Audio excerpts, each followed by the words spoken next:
The ripple effect of isolation in youth. Now we'll be focusing on mental well-being. Mental health deteriorating amongst youths. It is shown that throughout lockdown, people's mental health has been deteriorating and mental health concerns are augmenting. People are now developing mental health issues such as depression, anxiety, loneliness, obsession, eating disorders, and addictions. These issues are causing concern for youth because of the long-term effects they will have on their lives and the lack of resources that are available during lockdown. Why is this happening? Isolation is causing unnecessary stress for youth, and the lack of socialization will cause for overthinking of situations. Poor social connections are being formed through social media due to the overusage of it and how it impacts one's mentality and life. With the constant change it leaves in for the youth, with the feelings of uncertainty, it causes their anxiety to increase. Unable to seek help due to isolation also is a cause for the rise in mental health concerns. Cognitive impacts of isolation. Social stimulation is the key to cognitive development in youth and as well as in every adult.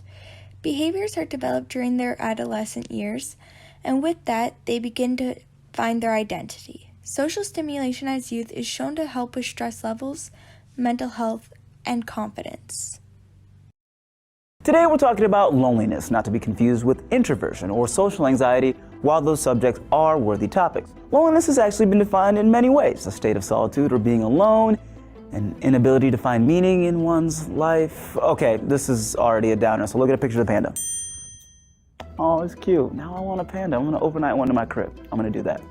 Of course, we're not the only generation to experience loneliness, even though listening to The Weeknd really does make it feel like that. Health insurance provider Cigna recently published a study citing that 18 to 22-year-olds have the highest loneliness score, followed by millennials, then Generation X. So yeah, young people, we just killing it right now. Generation Z cited that they feel that people are around them, but they aren't really with them, feel shy, and they feel like people don't know them very well. The old man in me really wants to say, these kids right now are out here spending too much time on the Twitters and the Fortnites, but that's not exactly what Cigna found. Cigna cited the lack of an IRL social life as part of the problem, saying that levels of in-person interactions, physical and mental wellness, and life balance are better predictors of loneliness than your social media alone. So if your IG game is on point, but you like to hang out with your friends, you should be good. But if social media is hanging out with your friends, go outside.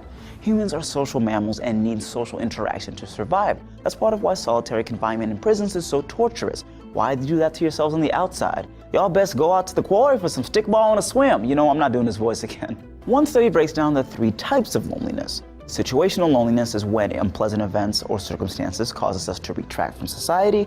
Developmental loneliness can hinder our capacity to balance individualism and intimacy. Psychological disorders like depression or schizophrenia could cause developmental loneliness. And finally, internal loneliness, when a self-perception of worthlessness intensifies the feeling of being alone. This got dark again. Bring in another panda pig. Lifestyle influences our neurophysiology, so lonely people perceive the world very differently. For instance, people suffering from loneliness tend to see benign events as more threatening, living in self-defense mode, even in their sleep. Some research suggests that lonelier people have more restless sleep patterns, which could impact cognitive development. Research suggests that there are neural correlates for loneliness. A 2009 study revealed that lonelier people showed less activation in brain centers associated with reward when viewing pictures of people in pleasant situations, and less activation in parts of the brain linked to empathy when viewing images of people in unpleasant situations. Other researchers also discovered that neurons in the dorsal raphe nuclei are sensitive to social isolation. Those neurons in question, taken together with the ones from the ventral striatum, deal with the reward neurotransmitter dopamine. So it's possible that low social interactions equals less dopamine equals less feeling good. Of course, the latter study was run with mice, so more research is always needed. On top of that, a meta-analysis from 1980 to 2015 found that loneliness and its accompanying depression was as bad as smoking 15 cigarettes a day and is a risk factor for mortality. This is so dark. Bring in the pandas. Please don't leave, don't leave, don't leave, don't leave. I'm not gonna leave you on a downer. Loneliness is a social epidemic, yes, but there are remedies. Don't replace friendships and happiness with likes and text messages. Go out and meet people. Humans need social interaction in real life. It's developmentally necessary. Easier said than done, but remember, you're not alone in feeling alone. And you'll excuse me, I have a panda waiting for me at home. I did order one, and I can't wait to play with it. Long-term effects of isolation. Stress due to the pandemic and isolation will cause for long-term anxiety and bad or poor coping mechanisms with that. Because youths don't have the resources that they would without the pandemic or social distancing or lockdown, it is causing for them to reach out to different ways to cope, one of which could be addictions, so to alcohol, nicotine, whatever they can get and reach to stop their feelings of anxiety. In addition to that, another long-term effect is depression due to loneliness. Loneliness can be one of the most hard things to happen during isolation, but with that, it is causing people to feel more depressed, and this will have a long-term effect of having poor connections with other people and not seek out social interactions. What can be done now?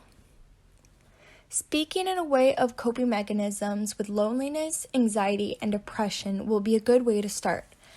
Many youths don't know how to cope with these feelings, these emotions, the loneliness, but speaking about different mechanisms that will help improve their mental health will help them in the long term.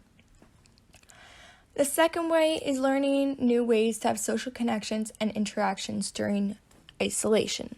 So we understand that social media is one of the major platforms in which people are also connecting. But with that, there's also poor connections that are being developed. One way that we could improve youth's lives during isolation is teaching them how to create good connections and to develop new mechanisms that will help them through that. The third way is providing online resources. So with that, resources right now are overrun and there's a lot of people who are seeking them out. But with that, many of people don't know what resources they have. Providing a list or just explaining different resources will help them develop and also help them feel less alone, help them go through isolation in a good way. The fourth way is to have more group therapy sessions and to create a good atmosphere. While in group therapy, it is shown that many youths feel less alone and will help express how they're feeling whenever they don't feel alone. This will create a good atmosphere and show that there are people with similar feelings to that, and it can improve their social connections. This will be continued on the effects of isolation in education.